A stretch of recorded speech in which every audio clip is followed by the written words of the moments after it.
आज का हमारा जो आधुनिक युग है, हम सभी जानते हैं कि उसमें कंप्यूटर का बहुत ही ज्यादा प्रयोग किया जा रहा है। केवल हम अपनी तरफ से उसका बहुत सही तरीके से उपयोग करते हैं।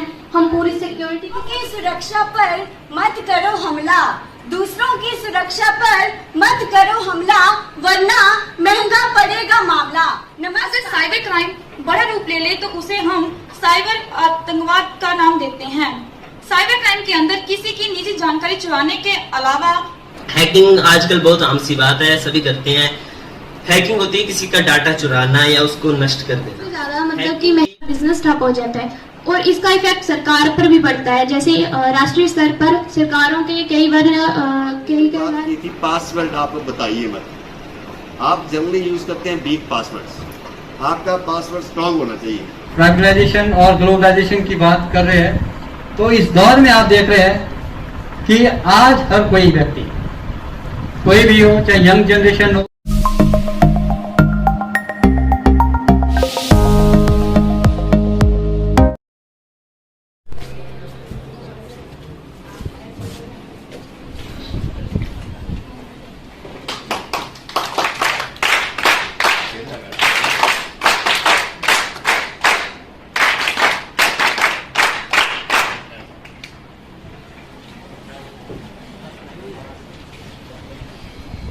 नमस्कार, सुप्रभात। सर्वप्रथम आज के हमारे कार्यक्रम के मुख्य अतिथि महाविद्यालय बंगाणा के प्राचार्य महोदय डॉक्टर सतेंद्र कुमार शर्मा जी, महाविद्यालय बंगाणा के साइबर सेल के अध्यक्ष प्रोफेसर सिकंदर नेगी जी, महाविद्यालय बंगाणा की एनएसएस इकाई के कैप्टन अक्षय जी और ऋषभ जी तथा सभी स्वयंसेवियों का मैं यहाँ आने पर हार्दिक अभिनंदन करती हूँ, धन्यवाद करती हूँ।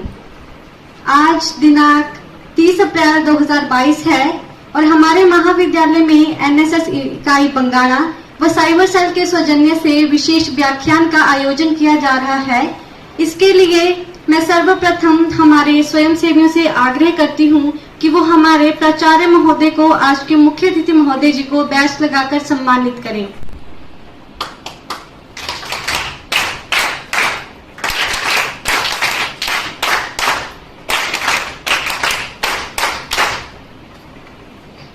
साथ ही महाविद्यालय बंगाणा के साइबर सेल के अध्यक्ष प्रोफेसर सिकंदर नेगी जी को बैच लगाकर सम्मानित करें।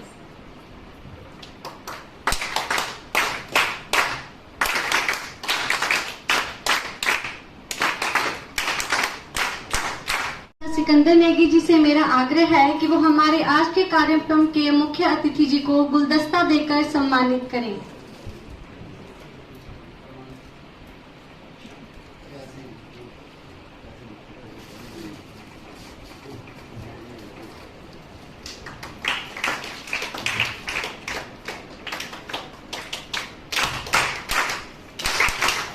वो विदित है कि आज हमारे महाविद्यालय में प्रोफेसर सिकंदर नेगी जी के सौजन्य से, एनएसएस इकाई के सौजन्य से हमारे महाविद्यालय में साइबर क्राइम्स को लेकर एक विशेष व्याख्यान का आयोजन किया जा रहा है, जिसमें हम साइबर सिक्योरिटी, उसके पॉजिटिव नेगेटिव एस्पेक्ट्स तथा उसके सॉल्यूशंस के बारे में चर्चा करेंगे। इसके लिए हमारे एनएसएस इकाई के स्वयंसेवी आपके समक्ष अपने विचार रखेंगे, क्योंकि आज का हमारा जो आधुनिक युग है, हम सभी जानते हैं कि उसमें कंप्यूटर का बहुत ही ज्यादा प्रयोग किया जा रहा है।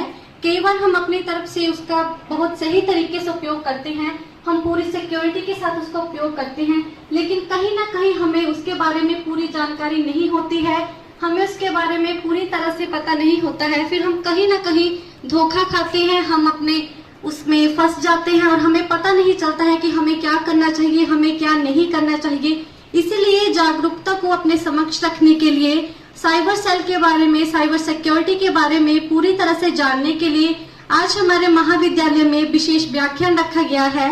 उसमें हम चर्चा करेंगे साइबर सिक्योरिटी के बारे में। इसके लिए मैं हमारे आज के मुख्य अतिथि महोदय जी से परमिशन चाहती हूँ कि सर हम कार्यक्रम को शुरू करें। सर से हमें परमिशन मिल चुकी है, तो सबसे पहले मैं स्वयंसेवी पल्लव को मंच पर उनके विचारों के साथ आमंत्रित करना चाहूंगी कि वो आए और हमारे समक्ष साइबर सिक्योरिटी को लेकर अपने विचार रखें। की सुरक्षा पर मत करो हमला, दूसरों की सुरक्षा पर मत करो हमला। हमला वरना महंगा पड़ेगा मामला। नमस्कार, आज मैं पलक बीए फर्स्ट ईयर की छात्रा आप सभी के समक्ष साइबर क्राइम व सिक्योरिटी के उपलक्ष्य में अपने विचार साझा करने जा रही हूँ। वर्तमान समय में इंटरनेट के माध्यम से लगभग सभी कार्य पूर्ण रूप से बड़ी मुश्किल कार्य भी कुछ ही समय में आसानी से हो जाते हैं। यहाँ तक कि लोग पूरी तरह से इस पर निर्भर हो चुके हैं।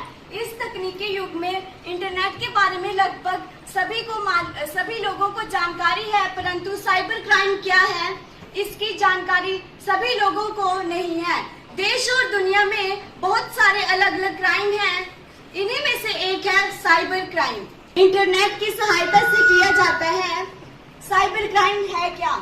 तो फर्स्टली हम डिस्कस करेंगे कि साइबर क्राइम है क्या। तो किसी की भी निजी जानकारी को प्राप्त करना या उसका गलत इस्तेमाल करना या किसी की जानकारी कंप्यूटर से निकाल लेना या चोरी कर लेना साइबर क्राइम कहलाता है।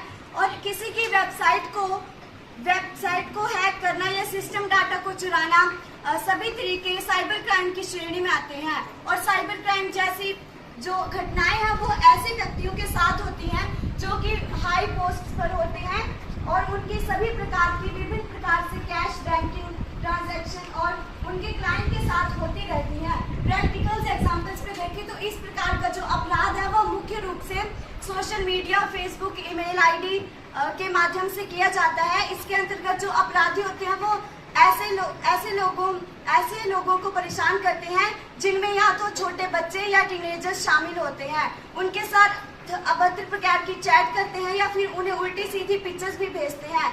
ऐसे में बच्चों की अधिक समझदारी और जानकारी ना होने के कारण वह उनका शिकार हो जाते हैं और सामने वाला जो अपराधी होता है वह उन्हें बार बार ब्लैकमेल करता है। साइबर क्राइम के अंतर्गत कुछ लोग जैसे किसी लड़की की सोशल मीडिया अकाउंट या फिर उसके फोटो चुरा लेते हैं और उन्हें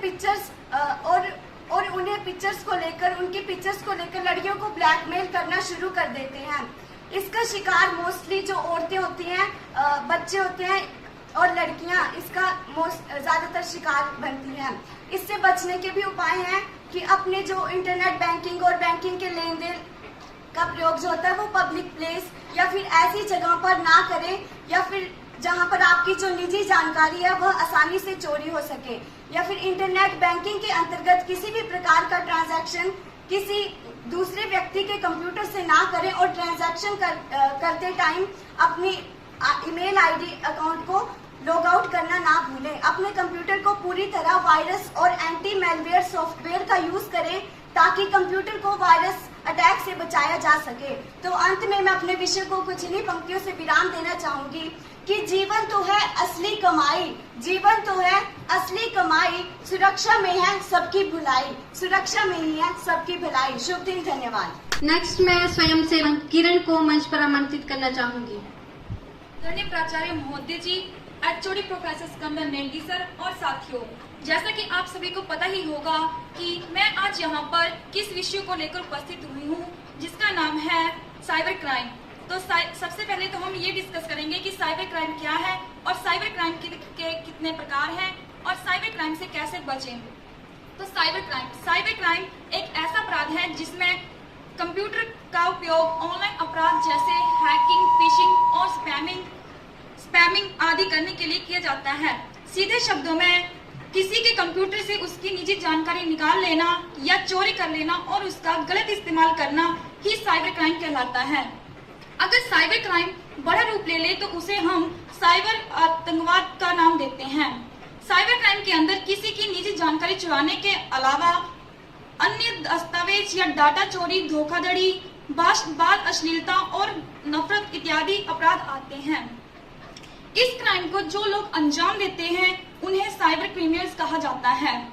ये साइबर क्रिमिनल्स कंप्यूटर और इंटरनेट टेक्नोलॉजी का इस्तेमाल करके लोगों के सिस्टम को एक्सेस करके उनकी personal information, bank details, business trade को चोरी करते हैं। जो क्रिमिनल्स इन इलीगल एक्टिविटीज को अंजाम देते हैं उन्हें हैकर्स या क्रैकर्स कहा जाता है। हैकर्स साइबर क्राइम करने के लिए कंप्यूटर का इस्तेमाल करते हैं, इसलिए इन्हें कंप्यूटर क्राइम भी कह सकते हैं। साइबर क्राइम के प्रकार। साइबर क्राइम के बहुत सारे टाइप्स हैं, जिनमें से मैं आपको कुछ कॉमन टाइप्स के बारे में बता रही हूँ। फर्स्ट पर आता है फिशिंग। फिशिंग उस क्राइम को कहते हैं जिसमें यूजर्स को फ्रॉड मेल भेजकर बेवकूफ बनाया जाता है और उसकी निजी जानकारी चुराने की कोशिश की जाती है। इसमें बहुत से ऑफर्स, इनाम, लॉटरी लगने जैसे मैसेज किए जाते हैं ताकि यूजर जो है वो लालच में आकर के अपनी बैंक डिटेल्स या एड्रेस, अन्य प्रकार की डिटेल्स सबमिट कर सकें। नंबर 2 पर आता है cyber bullying. Cyber bullying social media sites पर अशोभनीय कमेंट करना, इंटरनेट पर धमकियां देना, किसी का इस हद तक मजाक बना देना कि वो तंग हो जाए, इंटरनेट पर किसी को दूसरों के सामने शर्मिंदा करना, इसे साइबर बुलिंग कहते हैं। अक्सर बच्चे और नए लोग जो हैं वो इसके ज्यादा शिकार होते हैं। नंबर 3 पर आता है बाल अश्लीलता। इस प्रकार के क्राइम में क्रिमिनल्स ज्यादातर चैट रूम्स का उपयोग करते हैं और खुद की आइडेंटिटी छुपाकर माइनर्स से बातचीत करते हैं। नए लोग और छोटे बच्चे जो हैं उनको इसकी समझ नहीं होती, जिसके चलते वो चैट्स को अब्यूज करते हैं और डराते हैं, धमकाते हैं और उन्हें पोर्नोग्राफी के लिए फंसाते हैं। नंबर 4 पर आता है स्पैमिंग। इस तरह के क्राइम में उपयोगकर्ता को अनेक प्रकार की ईमेल्स आते हैं, जिसमें ऐसे ईमेल्स शामिल होते हैं जो सिर्फ कंप्यूटर को ही नुकसान पहुंचाते हैं। ईमेल से कंप्यूटर में खराबी आ जाती है। ऐसा तब होता है जब यूजर्स उस मेल को ओपन करके उसमें दिए लिंक पर क्लिक कर देते हैं। नंबर 5 पर आता है फर्जी बैंक कॉल्स। इस क्राइम में बैंक कस्टमर यूजर्स को फेक कॉल्स करते हैं और उनसे उनकी बैंक डिटेल्स पूछी जाती है। वे यूजर्स पर दबाव तक डालते हैं कि उन्होंने अगर अपनी बैंक डिटेल्स या कोई भी एड्रेस वगैरह नहीं दिया तो उनका अकाउंट जो है वो बंद कर दिया जाएगा। नंबर 6 पर आता है चोरी। इस क्राइम में किसी की जानकारी या चोरी करना आता है। ये अपराध तब होता है जब कोई पर्सन किसी कॉपीराइट लॉ का उल्लंघन करता है, जैसे कि म्यूजिक, मूवीज, गेम्स और सॉफ्टवेयर को डाउनलोड करना। अब मैं लास्ट में आपसे ये डिस्कस करूंगी कि साइबर क्राइम से कैसे बचें। किसी भी वेबसाइट पर अपनी पर्सनल डिटेल्स शेयर ना करें, केवल वेरीफाइड साइट्स पर ही करें। जहां तक हो सके अपनी पर्सनल इंफॉर्मेशन को ऑनलाइन पब्लिश करने से बचें। किसी भी सॉफ्टवेयर या ऐप को डाउनलोड करने से पहले ये जरूर जान लें कि हम कुछ गलत तो नहीं कर रहे हैं। कोई भी ऑनलाइन स्कीम जैसे पैसे जीतने या प्राइज मिलने वाली हो तो उसके लालच में न आए और उन पर बिल्कुल भी विश्वास न करें। हमें अपने इंटरनेट ब्राउजर जैसे क्रोम, फायरफॉक्स, ओपेरा जो भी यूज करते हैं उन्हें टाइम टू टाइम जो है वो अपडेट करते रहना चाहिए और उनका टाइम टू टाइम जो है वो पासवर्ड चेंज करते रहना चाहिए।